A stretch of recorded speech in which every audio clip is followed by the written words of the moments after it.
usually at Bud it's like spread out, but everybody was close together and it was loud. Honestly, I love playing here. So yeah. For Samford, like 11 times in the first quarter. Just what'd you think of y'all's early defense, kind of setting that tone that nothing was going to be easy for them? Um, yeah, so urgency was basically what we wanted to come out and do. We knew that coming off of the loss that we had on Sunday, we didn't play our defensive. We didn't play our best defensively. So coming out in this game, we kind of wanted to get back to what we normally do, and I feel like that's what we did. I agree. And it seemed like late in the game, especially, you just kind of started to, really feel your way around, getting to the rim, get drawing fouls. Just whenever, you're able to do that, how aggressive kind of do you turn your mindset? I was aggressive in the first half, but it just they weren't falling. So just to know like it'll eventually start falling. I kind of knew like we let Samford stick around and they probably shouldn't have been in the game with us, but at that point in time it was more so like, okay, like we're trying to get a win here, so do what you have to do to help your team get a win. Sam, efficient game, 15 points in that second half. He mentioned the late scoring. 6-0 personal run, they'd cut it to 10. Y'all kind of expanded back to 16, and they really weren't much of a threat after that. Talk about the scoring, but also recent discussion with you, jack of all trades, rebounds, assists, keeping those turnovers low, and then the efficiency.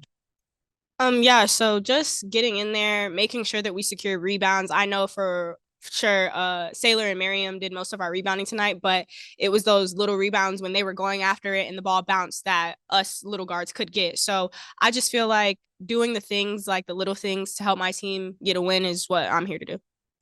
Backcourt, you guys, after Dowda hit that first three to start the game, kind of struggled there, but you got them going. You hit some threes and kind of carried the scoring load for a while. What did you feel about your game tonight on that part of it?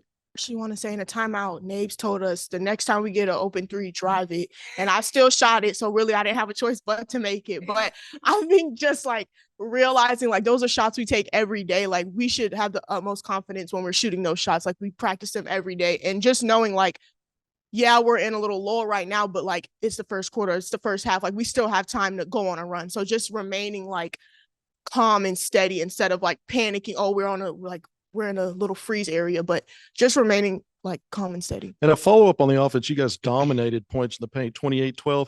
A lot of that, y'all started getting your backdoor cuts.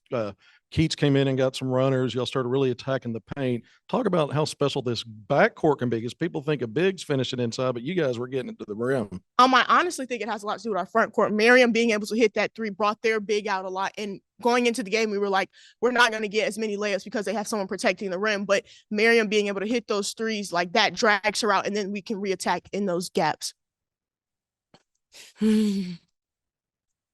That three, I think, to end the first half. Y'all's team, it's like y'all are really good on last possessions of quarters and stuff, like hitting big shots. Just will you walk me kind of through that possession? And I know you like that spot. Well, number one, I back to again confidence. I think we're all confident and we want to take that shot at the end of the quarter, end of the game, or end of the half. But me and Sam talked about it in halftime. I was like, I didn't think I was going to be open. Like I thought they saw me running and I thought someone was going to jump in the passing lane. But I think it's confidence. We're all confident that we can make those shots. And last thing I have is Jenna played 9 minutes, had 5 rebounds. It just felt like her presence was really big today. What do y'all think about, maybe the work that she's been putting in to have a game like that? I think every day she comes into practice with a great attitude, and we know she's a shooter, and I feel like she's kind of had a hard time adjusting, but never once has she got down on herself or been a bad teammate. She's always just stuck with the process, and she apologized. I threw it to her today. She apologized for missing shot. I'm like, I don't care that you miss. I just want you to shoot it. And then the second half, of course, she makes it. And I'm like, I'm not basing it off whether you make it or not. I want you to shoot it when you're open. You're a shooter. I want you to shoot. It just comes in and does the things. That's what I love about Jenna. She'll come in and do whatever we need her to do, no questions asked, with a smile on her face. So that's the good thing about her. Great scorers have games like this. Talia, young player still. What was the vibe like in the huddle or from the backcourt mentoring her through this game to still stay focused on the goal at hand, which is to win and fight through? Well, we know Talia sometimes like she wants to do good for us, and when she isn't, it's tough for her. But just us being able to encourage her, like you're good, like we got you, like even though you're down, we're here to like pick you up. Some players are kind of like They kind of just like need their time to themselves. And I feel like she's that type of person. But as long as we keep encouraging her like every few minutes, I feel like that's how she kind of she didn't do bad, but she didn't do what we know she's capable of. And so just keeping encouraging her throughout the game, I think is what kept her in the game with us. And I think letting her know, like, this is one game out of the whole season. Like, it might feel like the world is ending right now while you're in the moment, but tomorrow, no one's going to remember that you played how you played. And in my eyes, she didn't play poorly. Like, she was getting after it on the defensive end, but I know being a freshman, it just feels like, you know, everything's going wrong and like you can't help but be frustrated. And so just like saying the little things to her when she's at the free throw line or while we're in transition, like just to keep those encouraging words. And maybe she may not receive it at that moment, but like just knowing that your teammates believe in you, I feel like it's a different type of trust. Thank y'all.